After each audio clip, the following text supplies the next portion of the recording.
il nuovo segretario provinciale della Lega Trevigiana, testa a testa fino alla fine tra i 3 candidati. Coin vince con 306 voti.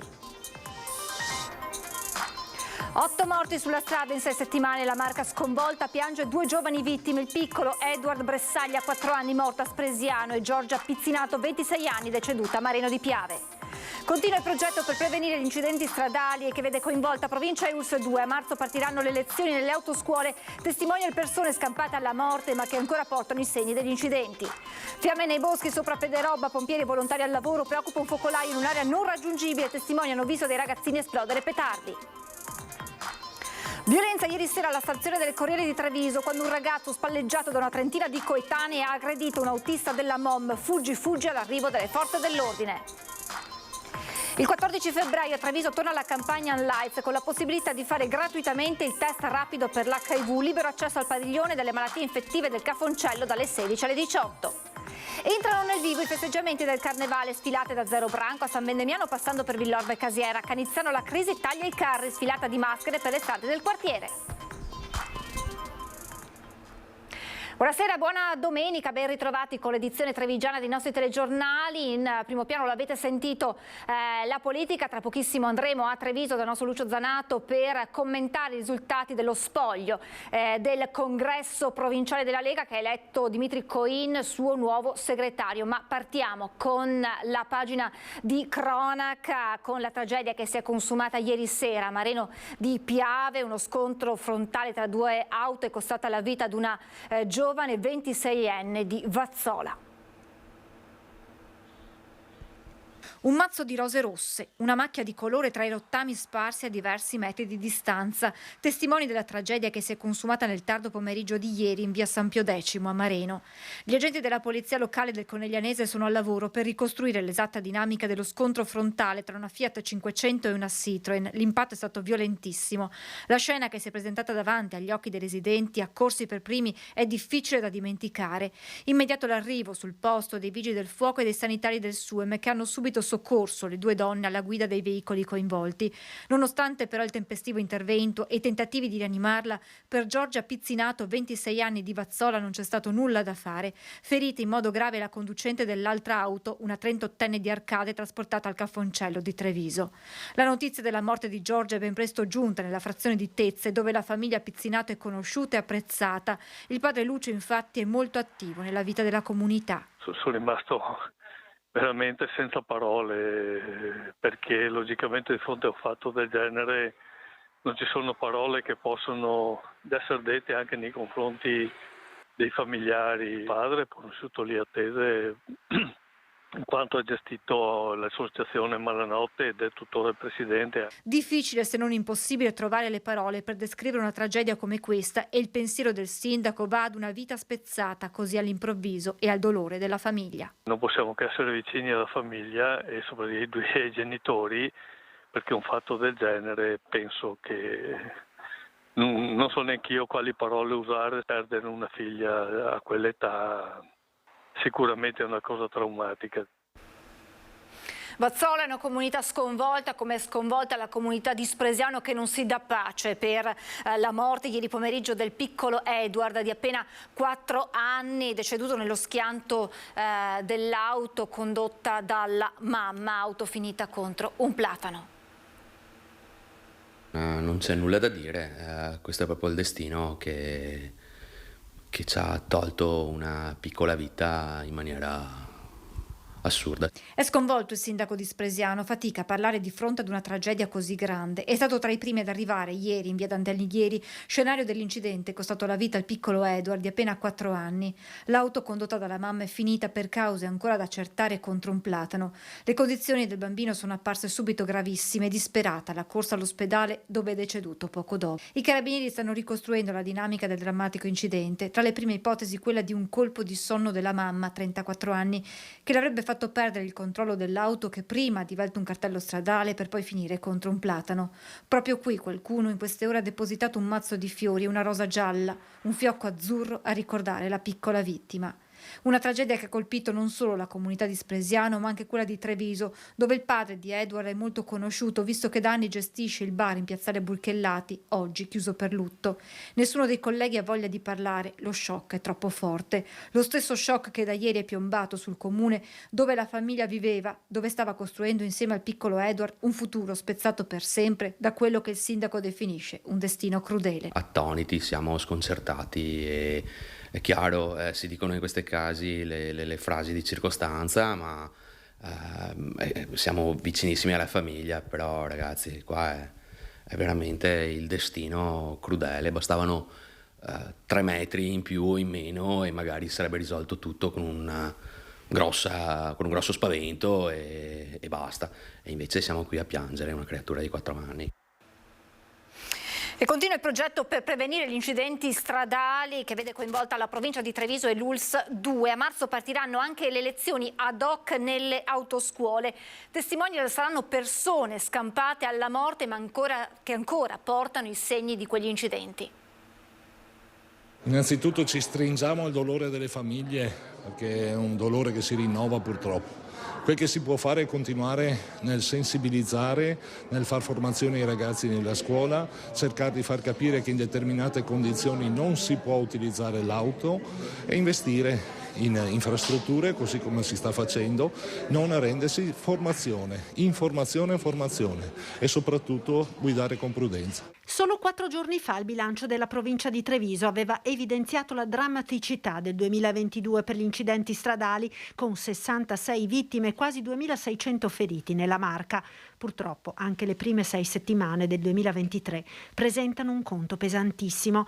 Già 8 le vittime. Le istituzioni proseguono nell'opera di repressione e prevenzione. Nella Marca è attivo un progetto che vede come ente capofila la provincia in sinergia con prefettura, forze dell'ordine, ufficio scolastico e azienda sanitaria. Il direttore generale dell'ULSS conferma la partenza a breve di un'iniziativa di sensibilizzazione ai neopatentati in collaborazione con le autoscuole e dei testimonial.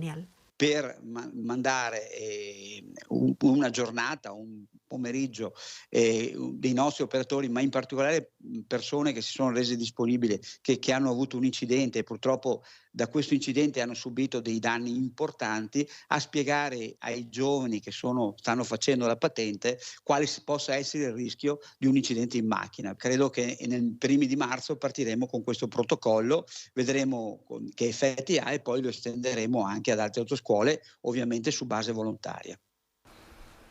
Lasciamo per un attimo la cronaca, siamo alla politica, ve l'ho annunciato in apertura. Pochi istanti fa si è chiuso lo spoglio per l'elezione del nuovo segretario provinciale della Lega di Treviso, Lucio Zanato, insieme al vincitore Dimitri Coin. Buonasera Lucio, buonasera, naturalmente complimenti a Coin per questa vittoria.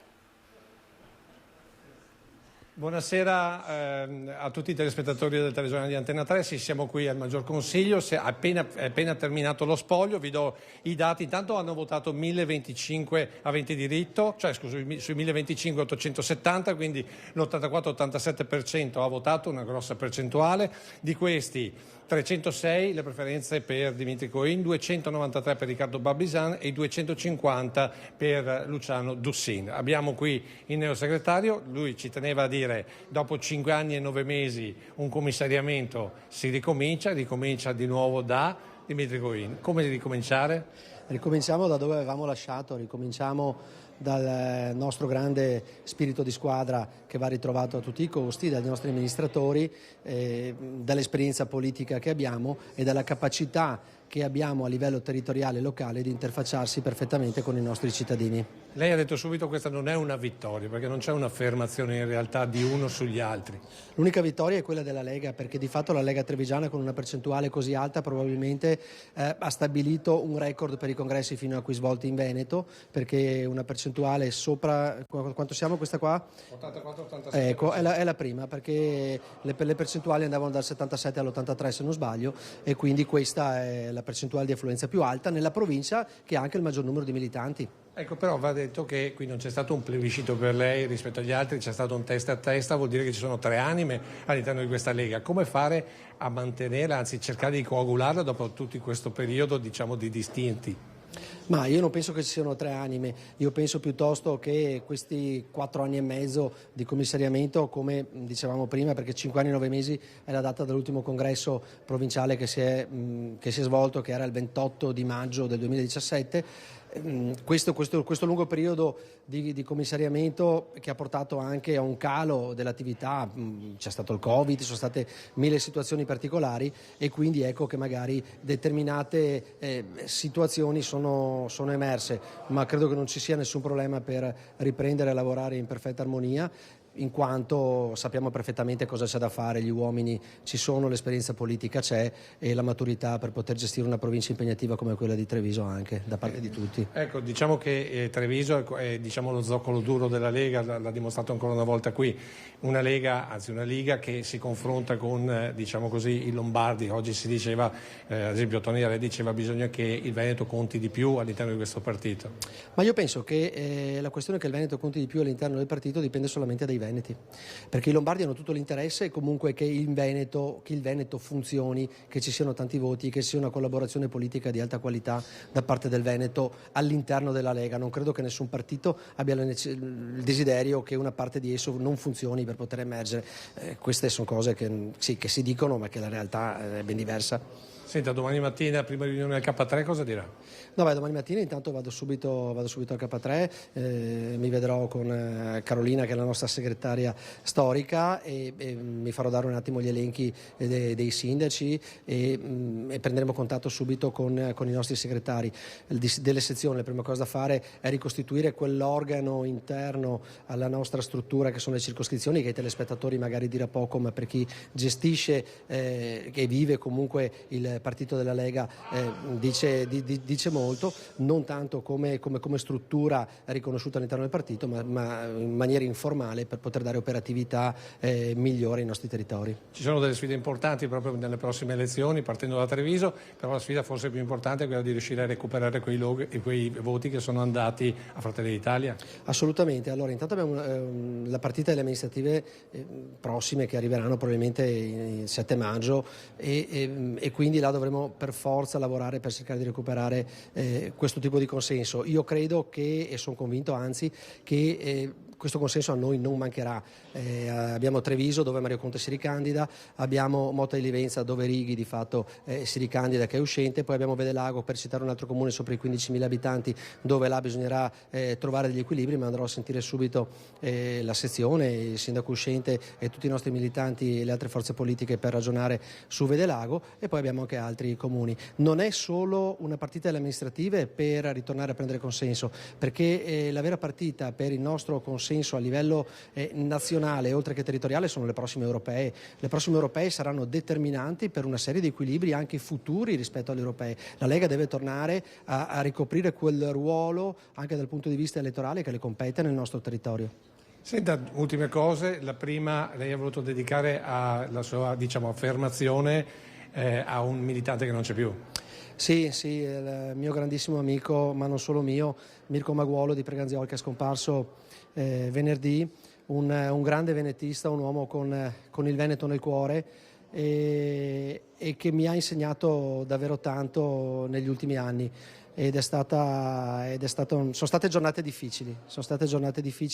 Il fatto di vedere moglie e figlio comunque presenti oggi per portare avanti quella che era la sua volontà e per onorare davvero quello che lui sentiva con il cuore, per me è stato un motivo di spinta straordinario. Davvero a lui va dedicata questo risultato, questa affermazione, nell'ottica di far ritornare quell'armonia in Lega di cui eravamo abituati. Un po' a lui, un po' anche a Paolo Gobbo, abbiamo visto parlare immediatamente, abbracciarlo, tra i primi ad abbracciarlo. Paolo, se non ci fosse per inventarlo, ma siccome c'è dobbiamo custodirselo come l'oracolo, perché è una figura straordinaria che non che ha dato tanto alla Lega, ma che ha dato tutto alla Lega. Francesca, siccome diciamo così il neosegretario ha già i primi regali, mi pare che ci sia una questo il guerriero della Lega.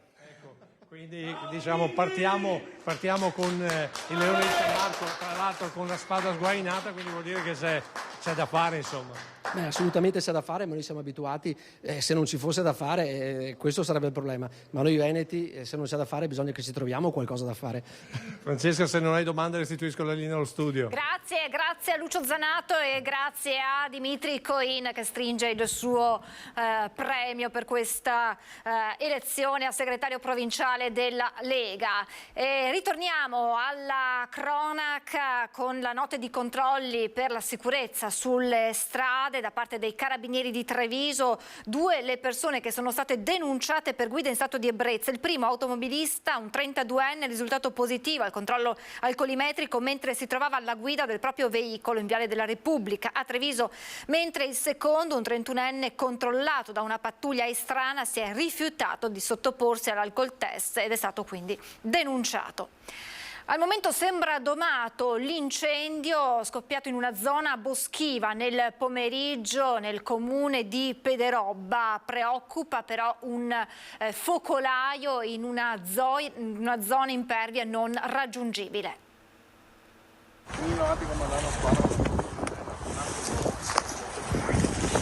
Paura nel pomeriggio a Pederobba per un incendio che ha interessato una zona boschiva lungo la strada del Monfenera. Anche a causa del terreno arido per la prolungata assenza di pioggia, le fiamme hanno iniziato ad estendersi, arrivando vicino ad un ristorante. Il fronte dell'incendio è di circa 100 metri in località San Bastiano, una zona particolarmente impervia perché le fiamme si sono scatenate sostanzialmente sulla riva che dà sul versante di Quero, una zona, ripeto, molto impervia che è difficile da raggiungere. Fortunatamente le fiamme sono state contenute e hanno lambito il ripetitore e sono arrivate appunto quasi sul costone. Fondamentale il tempestivo intervento dei vigili del fuoco insieme agli uomini dell'AVAB di Pederobba, Valdobbiadene e Segusino, questi ultimi impegnati a presidiare la strada feltrina. Grazie al pronto intervento dei volontari antincendi boschivi di Pederobba, di Valdobbiadene e dei vigili del fuoco siamo riusciti a controllare l'incendio che si è scaturito nel Monfenera. Voglio ringraziarli tutti e voglio ringraziare l'assessore Bottacin che prontamente ha dato la disponibilità della protezione civile regionale per intervenire in loco. Il rogo al momento è circoscritto, ma preoccupa il focolaio in costa nel lato di Quero, una zona irraggiungibile dai soccorsi e dai mezzi. Per questo domani mattina potrebbe entrare in azione l'elicottero. Il fuoco è sotto controllo, durante la notte ci sarà una ronda che ogni mezz'ora controllerà la situazione dell'incendio stesso. Mentre si lavora per spegnere tutti i focolai e mettere in sicurezza la zona, si cercano di capire le cause dell'incendio. Alcuni testimoni avrebbero parlato della presenza in zona poco prima di alcuni giovanissimi intenti a lanciare petardi e visti poi allontanarsi di corsa. Parapiglia ieri sera alla stazione delle Corriere di Treviso quando un ragazzo spalleggiato da una trentina di coetanei ha aggredito un autista della MOM. Ancora violenza a bordo di un bus della MOM, ancora un autista aggredito. È accaduto ieri sera alla stazione delle Corriere in Lungosile Mattei a Treviso su un pullman in partenza per Vittorio Veneto. Protagonista un giovane salito a bordo dell'autobus mostrando al conducente dal cellulare un biglietto falso.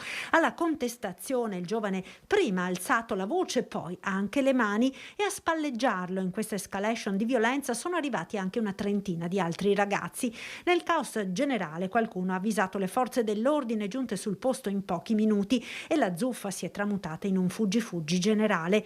Purtroppo, commenta il presidente di MOM Giacomo Colladonna, quello di ieri sera è solo l'ultimo di tanti episodi. Mi auguro che le forze dell'ordine identifichino al più presto gli autori dell'aggressione, che non vanno solo redarguiti ma perseguiti penalmente. Come azienda, conclude Colladonna, anche in questo caso MOM sarà al fianco dei lavoratori. Ci fermiamo per una breve pausa pubblicitaria, tra poco.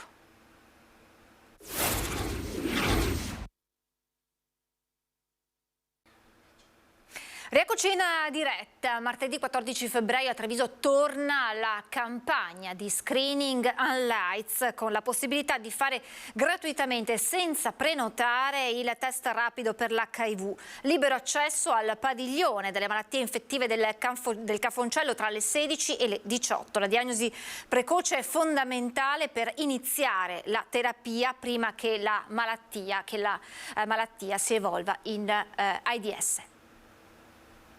A Treviso, e parlo dei dati del 2022, quindi recentissimi, abbiamo avuto 30 nuove persone, quindi 30 nuove diagnosi di infezione da HIV. Virus dell'HIV se ne parla poco, eppure i numeri evidenziano una realtà diversa. In Italia si stima che circa 30.000 persone siano sieropositive senza sapere di esserlo, con una progressione di circa 2.000 nuovi casi all'anno. Con due gravi conseguenze. Uno, che continuano a contagiare altre persone, e due, esistono dei farmaci efficacissimi, ma se non so di avere l'HIV e non vengo a farmi curare, la mortalità è ancora molto molto elevata. Di qui, in occasione di San Valentino, festa degli innamorati, l'iniziativa dell'Unlights di Treviso, in collaborazione con l'ULS 2. Il 14 febbraio sarà possibile effettuare gratuitamente il test rapido per l'HIV, dalle 16 alle 18 presso il padiglione delle malattie infettive del Cafoncello. È una piccola puntura che viene fatta sul polpastrello, si preleva la goccia di sangue, si mette su una striscia e in 15 minuti abbiamo il risultato. Delle 30 persone che nel 2022 sono risultate positive nella Marca, la grande maggioranza è arrivata tardi alla diagnosi, quando cioè il virus, che resta latente anche per 6 anni, ha già sviluppato la malattia, l'AIDS. Ed è davvero un peccato, perché con i nuovi farmaci, se individuato precocemente, il virus può essere tenuto sotto controllo, garantendo alla persona sieropositiva una vita pressoché normale. Le persone sieropositive adesso stanno bene, hanno una loro vita affettiva, lavorativa, possono progettare di avere dei figli. Motivo in più per fare il test e saperlo. Io dico sempre, non è il caso di farlo struzzo in questi casi, perché abbiamo una terapia efficacissima. La Regione Veneto continua ad investire sulla sicurezza. Sono in arrivo in provincia di Treviso, per l'appunto, per il sistema di protezione civile, 550.000 euro. Nubifragi, trombe d'aria, incendi. Con il cambiamento climatico sono in aumento le imprevedibili calamità naturali. Nella nostra regione la protezione civile ha dimostrato di essere un modello estremamente efficiente, che unisce le capacità dei volontari con una dotazione tecnica di prim'ordine. È necessario però non trovarsi impreparati, e la Regione Veneto è in prima linea per investire sulla sicurezza. L'assessore Bottacin ha annunciato che sono in arrivo 550.000 euro per il territorio in provincia di Treviso. Oltre 130 partecipanti della protezione civile si sono ritrovati in presenza e online nella sede della provincia di Treviso per aggiornarsi riguardo alla nuova normativa sulla disciplina delle attività di protezione civile, organizzato dall'Associazione Comuni della Marca Trevigiana e dal Centro Studi Amministrativi della Marca. Ci sono alcune novità, anche se in realtà sono novità che erano già consolidate nei fatti e che oggi abbiamo riportato all'interno della legge. Questo in considerazione del fatto che in tempo di guerra, durante l'emergenza, non è possibile fare determinati ragionamenti perché il tempo non lo consente. Quindi è bene avere questi momenti di confronto in tempo di pace, appunto per poter affrontare l'emergenza in maniera sempre più efficace, per dare una risposta più tempestiva ai cittadini. Un'occasione di confronto utile a supportare il ruolo dei comuni e del volontariato. Perché questa legge regionale, che è stata anche votata all'unanimità, è una modalità importante attraverso la quale i sindaci personalmente devono rispondere quando prestano appunto soccorso alle popolazioni. Ringrazio i volontari e anche le nostre polizie locali che oggi sono qui insieme, proprio perché attraverso un lavoro di squadra e di rete, che ovviamente ognuno per la propria parte, riusciamo ovviamente a intervenire in maniera più idonea nel momento in cui ci sono le emergenze. Da oggi il Comune di Borso del Grappa ha in dotazione un nuovo mezzo per il trasporto di anziani e disabili. Mezzo 7 posti che servirà al trasporto di anziani e disabili di Borso del Grappa, donato al Comune. Il servizio è a chiamata, oltre ad alcuni servizi che hanno invece una forma continuativa, perché i 4 ragazzi qui presenti oggi con piena soddisfazione sono occupati presso la cooperativa Vita e Lavoro di Castelcucco e giornalmente si recano al lavoro, accompagnati da questi straordinari volontari che offrono il loro tempo a titolo veramente totalmente gratuito. Un segno di senso civico da parte dei volontari autisti, che saranno coordinati dagli uffici dei servizi sociali del Comune e da parte di chi ha contribuito all'acquisto del veicolo. La giornata di oggi in questo senso è proprio mirata. Un pulmino per le persone meno fortunate. Contribuire come banca significa usare una parte dei margini che vengono prodotti durante l'anno per assecondare un bisogno, un miglioramento di un servizio importante. Consegnato in comodato d'uso gratuito agli studenti del Cerletti, la più antica scuola di enologia, un trattore all'avanguardia per la lavorazione in vigneto. Una collaborazione in termini formativi all'insegna di un'agricoltura tra l'Istituto Superiore Cerletti e il Consorzio Agrario di Treviso e Belluno, una delle realtà storiche del territorio. Era stato annunciato nel 2022, l'accordo tanto atteso è stato formalizzato. Davanti all'Istituto di Conegliano è arrivato un trattore all'avanguardia. Questa macchina specializzata per la cultura delle vigne, dei frutteti, è molto compatta, molto piccola, ma con un comfort veramente eccezionale e una grande potenza nel motore. Gli studenti hanno ascoltato con attenzione le caratteristiche del nuovo macchinario ideale per la lavorazione tra i filari. Molto importante, che ci dà un'opportunità non indifferente per stare al passo con l'innovazione della meccanizzazione agraria che ogni giorno fa passi a gigante. Questo ci consente non solo di coltivare i nostri terreni con i mezzi più avanzati, ma anche di far conoscere direttamente ai nostri ragazzi le novità del settore. Occasione che è il culmine della lunga collaborazione con l'Istituto Cerletti, spiega Giorgio Polegato, presidente del Consorzio Agrario Treviso-Belluno. Questo è un po' il terminale di un percorso che stiamo facendo anni e che continua naturalmente in futuro per rendere anche quello che noi facciamo e quello che noi proponiamo, renderlo anche fruibile il più possibile agli operatori. E un banco di prova come quello della scuola credo sia straordinario per metterci anche in discussione e soprattutto confrontarci per capire se la strada che stiamo facendo e i consigli che diamo siano quelli giusti. Ben 28.000 persone hanno fatto da cornice al quarto weekend della rassegna promossa dall'associazione Carnevali di Marca. Carri allegorici, maschere, coriandole e stelle filanti hanno animato nel fine settimana le strade e le piazze di San Vendemiano, Zerobranco, Santa Lucia di Piave, Sternaglia della Battaglia, Villorba e Breda di Piave. A Canizzano invece la crisi economica colpisce anche i carri allegorici, cancellati dagli organizzatori per la mancanza di fondi, ma si è voluto comunque regalare ai cittadini una giornata di festa con una sfilata in maschera tra le vie del paese. Ecco, vedete le immagini, grandi e piccini vestiti e truccati hanno passeggiato e chilometro dopo chilometro sempre più persone si sono unite fino ad arrivare al capannone dove un clown ha intrattenuto i presenti con il suo spettacolo. Manca poco più di una settimana alla sfilata dei carri mascherati a Treviso, che chiuderanno il periodo dell'anno più colorato nel capoluogo della Marca, ma la macchina organizzativa è già predisposta, dalla viabilità alla pulizia delle strade. Il lavoro è il lavoro dietro le quinte del Carnevale.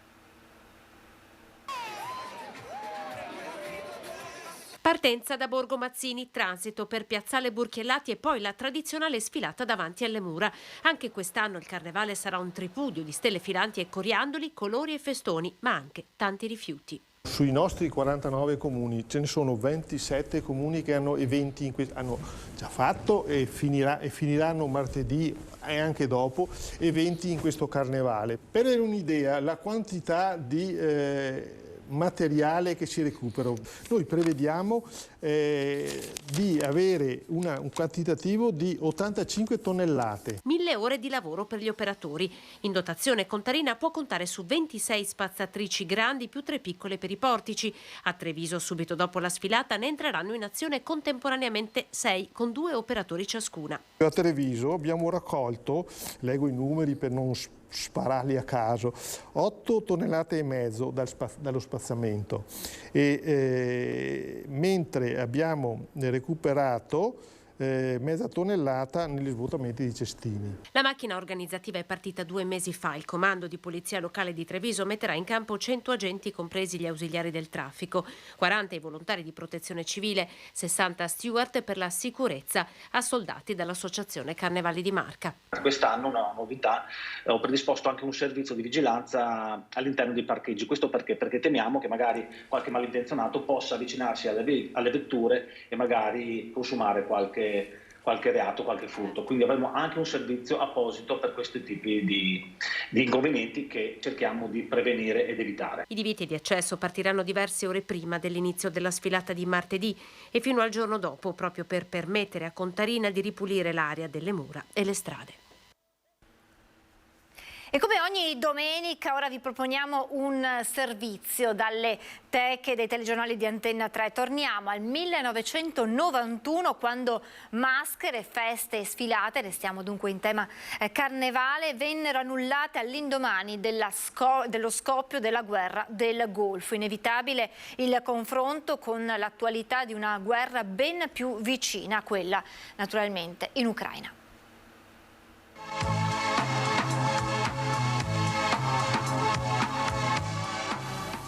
Sull'esempio ben più risonante di Venezia, anche in provincia di Treviso non ci sarà quest'anno quasi nessun carnevale, perlomeno nessuna manifestazione organizzata con il concorso delle amministrazioni comunali. È questo l'orientamento di massima, in alcuni casi già una decisione definitiva, dei comuni dei centri maggiori. Problemi di ordine pubblico, ma anche e forse soprattutto di ordine morale, suggeriscono la non opportunità di questa manifestazione di sfrenato divertimento, mentre a poche migliaia di chilometri si combatte una guerra devastante dove sono coinvolti anche i militari italiani. La Giunta Comunale di Treviso ne discute stasera, ma l'orientamento a Cassugana è quello di non organizzare nessuna sfilata o manifestazione. Niente carri e feste in piazza neppure a Conegliano, Vittorio Veneto, Mogliano o Derzo. Orientamento per il no anche a Montebelluna e Castelfranco, dove la Giunta ha comunque esaudito la richiesta di alcuni giostrai. Anche a Motta di Livenza, dove esiste una tradizione particolare per questa festa profana di fine inverno, l'orientamento di massima pare essere quello di annullare il programma previsto. Questo per quanto riguarda i principali centri, ma è chiaro che l'ipotesi di non fare il carnevale è presa seriamente in considerazione da tutti i comuni, le Proloco, le associazioni organizzatrici della provincia. Un carnevale 1991 dunque in molti casi annullato e comunque molto ridimensionato, perlomeno nelle sue forme ufficiali. Anche chi ha deciso di organizzarlo comunque ha inteso farlo solo in un certo modo. È il caso dei tifosi del Calcio Treviso che invitano per la festa del Giovedì Grasso ad indossare travestimenti in sintonia con messaggi di pace e contro la violenza della guerra.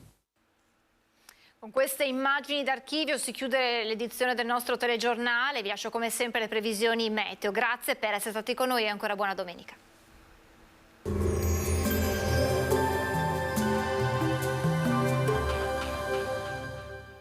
Entra nel mondo Lolato.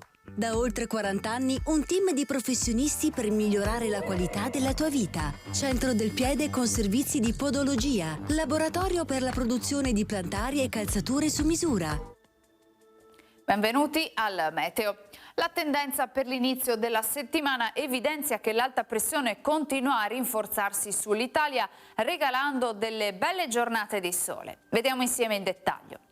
Sul Veneto la grafica di lunedì 13 febbraio ci mostra un contesto buono con cielo sereno o al massimo velato. Non si escludono tuttavia delle foschie al mattino, ma in rapido dissolvimento.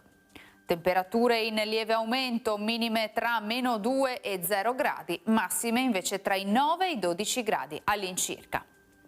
Spostiamoci ora sul Friuli Venezia Giulia. Anche qui ampio soleggiamento ovunque, il cielo si presenterà limpido o velato, ma comunque senza piogge. Temperature in ripresa, minime tra -1 e 3 gradi, massime sui 10-11 all'incirca.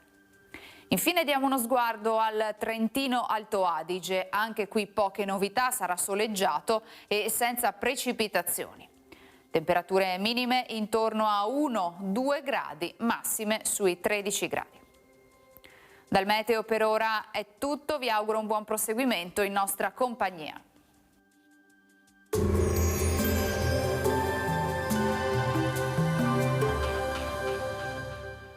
Busti, tutori e protesi di arto personalizzati. Ortopedia e sanitaria Lolato. A Treviso e Montebelluna. Lolato, soluzioni per star bene.